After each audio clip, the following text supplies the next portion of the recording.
बिस्मिल्लाहिर्रहमानिर्रहीम अस्सलाम वालेकुम। आप उसामा गाज़ी यूट्यूब चैनल देख रहे हैं। हैरान कुन तरीके से पाकिस्तान में बेहतरी आ रही है। बहुत से लोग जो बड़े ख़दशात का, नाउमीदी का इजहार करते थे कि पाकिस्तान की मईशत तो तबाह हो रही है, ये कभी ठीक नहीं हो सकती, उनके लिए बहुत बड़े सरप्राइजेज़ मिल रहे हैं। और इसीलिए मैं ये अर्ज़ कर रहा हूँ कि ये हैरान कुन है, नाकाबिल यकीन है कि पाकिस्तान की तारीख़ में ऐसे रिकॉर्ड कम ही बने होंगे कि अब मुसलसल चौथा महीना है कि करंट अकाउंट पाकिस्तान का सरप्लस हो चुका है। मुसलसल चौथा महीना है। ये बहुत बड़ा फ़र्क है कि आप देखें कि कुछ ही साल पहले तक जब ये हुकूमत आई तो हर माह 2 अरब डॉलर का खसारा चल रहा था, और अब ये वक्त है कि चौथा महीना है कि करंट अकाउंट सरप्लस हो गया। कहाँ हर माह 2 अरब डॉलर तक का खसारा, और कहाँ ये कि अब हर महीने आपको करंट अकाउंट सरप्लस मिले। ये सोचा भी नहीं जा रहा था। इससे क्या फ़र्क पड़ेगा, ये करंट अकाउंट सरप्लस से क्या मुराद है, इसमें क्या क्या वजूहात हैं, तरसीलात ज़र का इसमें कितना हाथ है, और पाकिस्तान के तिजारती खसारे का मुसलसल कम होना उसका कितना हाथ है, इससे क्या फ़र्क पड़ेगा। IMF की टीम अब क्यों पाकिस्तान आ रही है, उसके क्या असरात होंगे, और कराची सर्कुलर रेलवे के बारे में आप को मैंने बताना है कितना ये बड़ा प्रोजेक्ट है और किस तरह से अब आकर 25 साल बाद ये शुरू हो रहा है। इसके साथ साथ जो सबसे बड़ी खबर है, पहले उसकी बात कर लेते हैं कि 20 अरब डॉलर से तजावुज़ कर गए हैं पाकिस्तान के ज़र मुबादला के ज़खायर। 20 अरब डॉलर से तजावुज़ कर गए हैं। ये बहुत बड़ी डेवलपमेंट है, क्योंकि ये 34 माह के बाद ये हुआ है कि पाकिस्तान के ज़र मुबादला के ज़खायर 20 अरब डॉलर से बढ़ गए हैं। और इससे नज़र आ रहा है कि पाकिस्तान की मईशत बेहतरी की तरफ जा रही है, और पाकिस्तान के लिए इंशाल्लाह और अच्छी खबरें आने वाली हैं। और पाकिस्तानियों के लिए ख़ास तौर पर कि जिस तरह आपने देखा पेट्रोल की कीमत कम हुई है, और अब उम्मीद पैदा हुई है कि महंगाई नीचे जाएगी। कुछ हद तक महंगाई कंट्रोल ज़रूर हुई है, लेकिन अभी बहुत ज़्यादा बेहतरी की गुंजाइश है, इसको मज़ीद नीचे जाना चाहिए। तो अब ये जब आपके पास कुशन होगा किसी मुल्क में, उसके पास ज़र मुबादला के ज़खायर होंगे, तो तभी उसके अंदर ये एतमाद होगा, उसकी इंडस्ट्री में, इंटरनेशनल ऑर्गेनाइजेशंस में, इन्वेस्टर्स में ये एतमाद होगा कि उस मुल्क में अब इन्वेस्ट करना चाहिए। और ये भी एक रीज़न है कि अक्टूबर के महीने में आप देखिए कि 10 माह की बुलंद तरीन सतह नजर आई है फॉरेन डायरेक्ट इन्वेस्टमेंट की, बैरूनी सरमायाकारी की। अक्टूबर में बुलंद तरीन सतह पिछले 10 माह की नजर आई है। तो बाहर से अब सरमायाकार पहले से भी ज़्यादा इन्वेस्टमेंट करने आ रहे हैं पाकिस्तान में, क्योंकि स्टॉक एक्सचेंज भी बेहतर होती नजर आ रही है। दुनिया की बेहतरीन स्टॉक एक्सचेंजेस में से पाकिस्तान नजर आ रही है, क्योंकि जो बड़ी 100 कंपनियां हैं वो का मुनाफा तकरीबन 38% नजर आ रहा है। और इसलिए बाहर की कंपनियां समझ रही हैं कि पाकिस्तान में तो ज़्यादा से ज़्यादा इन्वेस्ट करना चाहिए। और इसके साथ साथ जो कंस्ट्रक्शन की कंपनियां हैं वो भी, यानी सीमेंट सेक्टर हो, दीगर, वो बड़ा अच्छा परफॉर्म कर रहा है। और जो बैंकिंग सेक्टर है उसका मुनाफा कहा जा रहा है कि इससे भी ज़्यादा है। तो बाहर की कंपनियां अब स्टॉक एक्सचेंज को देखते हुए स्टॉक एक्सचेंज में भी इन्वेस्ट करना चाह रही हैं, और दीगर जगहों पर भी। अच्छा, अब ये देखिए कि ये जो 20 अरब डॉलर का मैंने जिक्र किया, उससे ज़र मुबादला के ज़खायर बढ़ गए हैं। इसकी तफसील में बता दूं कि स्टेट बैंक के मुताबिक मुल्की ज़र मुबादला के ज़खायर एक हफ्ते के दौरान 17 करोड़ डॉलर इजाफे से 20 अरब 85 करोड़ डॉलर तक पहुंच गए हैं। 20 अरब 85 करोड़ डॉलर पे पहुंच चुके हैं। इससे पहले ज़र मुबादला के ज़खायर का ये लेवल जनवरी 2018 में देखा गया था। जनवरी 2018 में, 34 महीने पहले। इक़्तिसादी माहिरीन कह रहे हैं कि कर्ज की मौखर अदायगियों, गैर मुल्की मालियाती इदारों की मुआवनत और तिजारती खसारे में कमी से अदायगियों का तवाज़ुन बेहतर हो रहा है, जिससे मुल्की ज़र मुबादला के ज़खायर को भी इस्तेहकाम मिल रहा है। और ज़र मुबादला के ज़खायर को मुस्तहकम रखने के लिए हुकूमत को एक्सपोर्ट्स और गैर मुल्की सरमायाकारी के फ़रोग़ पर तवज्जो देने की ज़रूरत है। अब एक्सपोर्ट्स भी अल्हम्दुलिल्लाह कुछ बढ़ रही हैं, इंपोर्ट्स भी कम हो रही हैं, और यही तिजारती खसारा जो कम हो रहा है उसकी वजह है। और गैर मुल्की सरमायाकारी के फ़रोग़ को बढ़ाना है, यकीन बढ़ाना है। बहरहाल अक्टूबर के मैंने आपको बारे में बता दिया है कि 10 महीने की बुलंद तरीन सतह नज़र आई है फ़ॉरेन डायरेक्ट इन्वेस्टमेंट की। अभी भी चाइना की इन्वेस्टमेंट उसमें ज़्यादा है, माली है, और इसके अलावा दीगर ममालिक, नेदरलैंड्स की तरफ से सबसे ज़्यादा सरमायाकारी नज़र आ रही है। ये ममालिक हैं चीन, नेदरलैंड्स और दीगर ममालिक जो जहाँ से इन्वेस्टमेंट ज़्यादा आ रही है। स्टेट बैंक के बारे में आपको बता दूं कि उनकी जानिब से इस हवाले से जारी करदा अदाद-ओ-शुमार के मुताबिक 13 नवंबर 2020 को ख़त्म होने वाले हफ्ते के दौरान मुल्क के ज़र मुबादला के ज़खायर का हजम 20.085 अरब डॉलर रिकॉर्ड किया गया। और इस तरह से यानी 12.931 अरब डॉलर थे ज़खायर स्टेट बैंक के पास, और जो कि फरवरी 2018 के बाद ज़र मुबादला की बुलंद तरीन शरह है। और जो प्राइवेट बैंक हैं उनके पास रमबादा के ज़खायर का हजम 7.154 अरब डॉलर बताया गया है। अच्छा, अब मैं आना चाह रहा हूँ करंट अकाउंट सरप्लस की तरफ। ये कितनी बड़ी खबर है। अब जब मैं किसी एक्सपर्ट से बात करता हूँ कि जी ये मुसलसल 4 महीने, मुसलसल चौथे महीने के करंट अकाउंट सरप्लस हो गया है, तो ये पहले कितनी दफ़ा हुआ है पाकिस्तान में, तो ज़्यादातर कहते हैं हमें नहीं याद। ये इतना कम हुआ है पाकिस्तान की तारीख में, बहुत ही कम ऐसा देखा गया है कि हमारा करंट अकाउंट सरप्लस हो। करंट अकाउंट सरप्लस से मुराद ये है कि आपका अगर एक अकाउंट है, फ़र्ज़ करें डॉलर में, हमारे पाकिस्तान हमारा वतन, इसका जो अकाउंट है वो डॉलर में है, डॉलर में ही हमने चीज़ें बेचनी हैं इंटरनेशनल मार्केट में, डॉलर में ही ख़रीदनी है, तो वो करंट अकाउंट हमारा चल रहा है। अब हमारा डेफिसिट ही होता था कि हम डॉलर ज़्यादा हमारे पास से जाते थे और कम हमारे पास आते थे, और इसलिए हमारा डेफिसिट ही चल रहा होता है ज़्यादातर। लेकिन अब हुआ क्या है कि एक तो मैं आपको बता दूं कि मुसलसल चौथा महीना अक्टूबर का है जिसमें सरप्लस रहा है। मजमूई मुल्की पैदावार जीडीपी के 1.6% या 38 करोड़ 20 लाख डॉलर तक ये बढ़ गया है। स्टेट बैंक कह रहा है कि करंट अकाउंट माहाना बुनियाद पर सितंबर के 5 करोड़ 90 लाख डॉलर के मुकाबले में 547% बढ़ा है। सितंबर से अक्टूबर का मुवाजना किया जा रहा है तो 547% इसमें इजाफा हुआ है सरप्लस में, और इस सरप्लस की वजह तरसीलात ज़र में मुस्तकिल इजाफा और तिजारती खसारे में कमी होना है। तिजारती खसारा ये कि इंपोर्ट एक्सपोर्ट में जो फ़र्क था, हमारी तो एक्सपोर्ट कभी भी इंपोर्ट के मुकाबले में कोई आगे जा ही नहीं सकी, समझे, बहुत ही फ़र्क है। अब ये हो रहा है कि इंपोर्ट हमारी कम हो रही है, एक्सपोर्ट कुछ बढ़ रही हैं, तो वो जो हमारा वहाँ तिजारती खसारा है एक तो वो कम हुआ है, और फिर साथ ही तरसीलात ज़र बाहर से जो रेमिटेंसेस आ रही हैं उनमें मुसलसल इजाफा होता चला गया है। तो लिहाजा इन दो वजूहात की बिना पर हमारे पास डॉलर्स सरप्लस हो गए हैं, यानी हमारे मुल्क से डॉलर जा कम रहे हैं और मुल्क में आ ज़्यादा रहे हैं।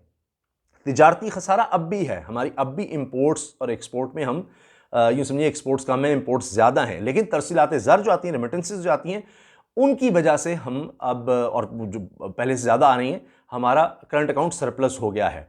और कुछ तो इंपोर्ट्स भी कम हुई, एक्सपोर्ट भी कम हुई, वो जो गैप था उसमें भी फ़र्क पड़ा है। अब जो रवा माली साल का पहला महीना है जुलाई से, यानी माली साल जो होता है वो जुलाई से शुरू होता है और जून पर एंड होता है, तो जुलाई से अब तक मजमूई तौर पर करंट अकाउंट सरप्लस 1 अरब 20 करोड़ डॉलर तक पहुंच गया है। 1 अरब 20 करोड़ डॉलर, यानी 4 महीने में ज़्यादा हमारे पास आए हैं, जमा हुए हैं, जिसने इसी अरसे में गुज़श्ता बरस रिकॉर्ड किए गए 1 अरब 40 करोड़ डॉलर के खसारे को पलट दिया है। पिछले महीने इन्हीं 4 महीनों में कुल हमें खसारा हुआ था 1 अरब 40 करोड़ डॉलर का, और अब हम 1 अरब 20 करोड़ डॉलर सरप्लस में हैं, खसारे से निकल के सरप्लस में आ गए हैं, ब्रेक इवन नहीं सरप्लस हो गया है। और इसमें यह कहा जा रहा है कि अक्टूबर के जो करंट अकाउंट है, अक्टूबर के महीने में मुसलसल चौथे माह ये सरप्लस रहा है, और ये बेहतरी तिजारती खसारे में बेहतरी के बायस देखी गई, क्योंकि दरामदात में माहाना बुनियाद पर 9% कमी, जबकि बरामदात में 1% इजाफा हुआ है, और तरसीलात ज़र का हजम भी अच्छा जा रहा है जो 2 अरब 28 करोड़ डॉलर है। माहाना बुनियादों पर तिजारती खसारा अक्टूबर में 20% कमी के बाद 1 अरब 49 करोड़ डॉलर रहा, जो सितंबर में 1 अरब 86 करोड़ डॉलर था। यह भी कम हुआ है अक्टूबर में सितंबर की निस्बत तिजारती खसारा भी। और मुल्क के करंट अकाउंट को ज़्यादातर मदद रवा माली साल के दौरान तरसीलात ज़र में नुमाया इजाफे से मिली है। जुलाई से अक्टूबर तक 4 माह के अरसे में अब तक 9 अरब 43 करोड़ डॉलर की तरसीलात ज़र मौसूल हो चुकी हैं, और जो गुज़श्ता बरस के इसी अरसे के 7 अरब 45 करोड़ डॉलर से 25% ज़्यादा हैं, इसमें बेहतरी देखी गई है। और दूसरी तरफ अगर हम देखें तो जुलाई से अक्टूबर के इसी अरसे के दौरान मुल्क के अशिया का तिजारती तवाज़ुन 4% बढ़कर 6 अरब 74 करोड़ डॉलर हो गया है, जो गुज़श्ता बरस के इसी अरसे में 6 अरब 48 करोड़ डॉलर था। अच्छा, अब इसमें देखिए कि वफाकी वज़रा ट्वीट भी कर रहे हैं। हमाद अज़हर साहब ने भी ट्वीट किया कि Pakistan economy continues to improve, Pakistan has posted a current account surplus for the 4th successive month of the fiscal year, और 1.2 अरब डॉलर यानी सरप्लस है, और ट्रेड डेफिसिट कम हो रहा है, इंडस्ट्रियल प्रोडक्शन भी बेहतर हो रही है। और इसी तरह से असद उमर साहब ने कहा है कि जनाब हम देखें कि करंट अकाउंट सरप्लस का ये चौथा महीना चल रहा है, और हमारी हुकूमत जब बनी तो हमें विरसे में तारीख का सबसे बड़ा करंट अकाउंट खसारा मिला था। वो ये कहते हैं कि 382 मिलियन यानी 38 crore 20 lakh dollar current account surplus in October, This is the fourth month of current account surplus. Cumulative surplus July to October is $1.2 billion. We inherited the biggest current account deficit in history with monthly current account deficit of $2 billion. हर महीने $2 अरब का आपको खसारा था जब ये हुकूमत आई, और अब देखिए ये कितना बड़ा टर्न अराउंड है। तकरीबन 2.5 साल में ये कितना बड़ा टर्न अराउंड है कि $2 अरब आप हर महीने $2 अरब आप खसारे में जा रहे हैं। और अब ये वक्त आ गया है कि अब 4 महीनों में 1.20 अरब सेव कर रहे हैं। तो ये बहुत बड़ी बात है, बहुत बड़ा टर्न अराउंड है, और इससे कॉन्फिडेंस बेहतर हो रहा है। अब वीडियो थोड़ी लंबी हो रही है, लेकिन कराची सर्कुलर रेलवे 25 साल के बाद ये बहाल हो गई है। बड़ा मुश्किल ये काम था, और अभी जुज़वी तौर पर ही सही, लेकिन बहाल हुई है 25 साल के बाद। तो ये कोई छोटी अचीवमेंट नहीं है, बहुत बड़ी बात है। और शेख रशीद साहब ने कहा है कि जी ये चीफ जस्टिस को भी इसका क्रेडिट जाता है। बहरहाल पिछली जो हुकूमतें थी वो क्या करती रहीं। टेक्सटाइल एक्सपोर्ट में माहाना बुनियाद पर 6% इजाफा हुआ है। पाकिस्तान की सबसे बड़ी एक्सपोर्ट्स हैं। IMF की टीम जल्द ही पाकिस्तान आने वाली है, और वो भी देख रही है कि पाकिस्तान इम्प्रूव कर रहा है, और कुछ चीज़ें हैं जिसमें पाकिस्तान का फ़ायदा है और IMF भी समझता है वो काम करने चाहिए। वो तो इतना मसला नहीं होगा। मिसाल के तौर पर अपने अखराजात कम करना, लेकिन मज़ीद टैक्सेस लगाना और बिजली महंगी करना, ये वो मामलात हैं जहाँ पर काफ़ी ज़्यादा बहस होगी। अच्छा, ML1 प्रोजेक्ट जो पाकिस्तान की तारीख का सबसे बड़ा प्रोजेक्ट कहा जा रहा है, मेन लाइन 1 प्रोजेक्ट रेल का प्रोजेक्ट है, उसके लिए $2.7 अरब चाइना से लोन लेने की बात हो रही है। तुर्की का ग्रुप है जो पाकिस्तान में तामीरात और रियल एस्टेट सेक्टर में सरमायाकारी करने जा रहा है, और मैंने जिस तरह बताया कंस्ट्रक्शन सेक्टर में बूम आ रहा है। उसके हवाले से ये बड़ी चीज़ नज़र आ रही है कि अब बड़े बड़े कंसोर्शियम्स, बड़े बड़े ग्रुप इस तरफ इन्वेस्टमेंट की तरफ आ रहे हैं, और तुर्की के ग्रुप्स को इसमें बड़ी महारत हासिल है, और वो अब तुर्की का एक बहुत बड़ा ग्रुप पाकिस्तान में सरमायाकारी करने जा रहा है। तो ये चंद चीज़ें थी जो मैं चाह रहा था कि आप सबसे शेयर की जाएँ। ये बहुत बड़ी खबरें हैं, और बहुत से लोग ये सवाल करते हैं कि जी आम आदमी की ज़िंदगी कब बदलेगी, गरीब को कब फ़ायदा होगा। तो देखिए कि ये मैं आपसे अर्ज़ कर दूं कि कारोबार जब बढ़ेगा, मुल्क में जब कारोबार होगा, फैक्ट्रियां लगेंगी, इंडस्ट्री चलेगी, तो वहीं से लोगों को रोज़गार मिलेगा। तो अब ये सारे इंडिकेटर्स वही होते हैं कि जब आपका ज़र मुबादला के ज़खायर बेहतर हो गए हैं, आपका करंट अकाउंट सरप्लस हो रहा है, आपकी फॉरेन डायरेक्ट इन्वेस्टमेंट आ रही है, स्टॉक एक्सचेंज में कंपनियां कमा रही हैं, तो फिर और लोग इन्वेस्ट करेंगे, और लोग कारोबार की तरफ आएंगे। सरमायाकार जो है अपना सरमाया पाकिस्तान में लाएंगे, लगाएंगे, जो यहाँ मौजूद हैं, और ज़्यादा वो कारोबार की तरफ आएंगे, तो उसी से रोज़गार के मौके बढ़ेंगे। एक और चीज़ जो एहसास प्रोग्राम है 45 लाख लोगों की मदद का, उसको बढ़ाकर वज़ीर-ए-आज़म कह रहे हैं 70 लाख तक लेकर जाना है।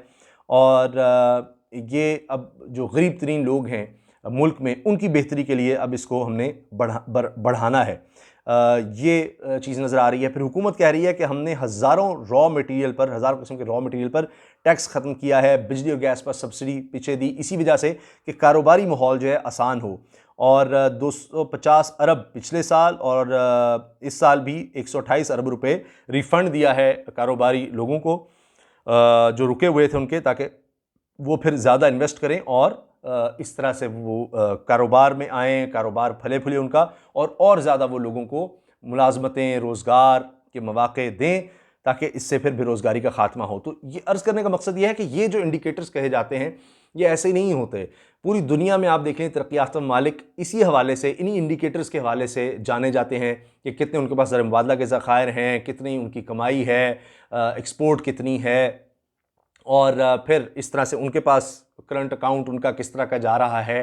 तो ये सब चीज़ें हैं कि जो तरक्की याफ्ता मुल्कों में देखी जाती हैं, क्योंकि यही वो इंडिकेटर्स होते हैं जो किसी मुल्क की मुआशी सूरत हाल का, उसकी ताकत का अंदाज़ा लगाने में मदद देते हैं या पैमाना होते हैं। और फिर यहीं से ज़ाहिर है कि ये बेहतर होंगे तो ही गरीब आदमी तक आप कोई फ़ायदे पहुंचा सकेंगे, उसको कुशन दे सकेंगे, उस पर ख़र्च कर सकेंगे।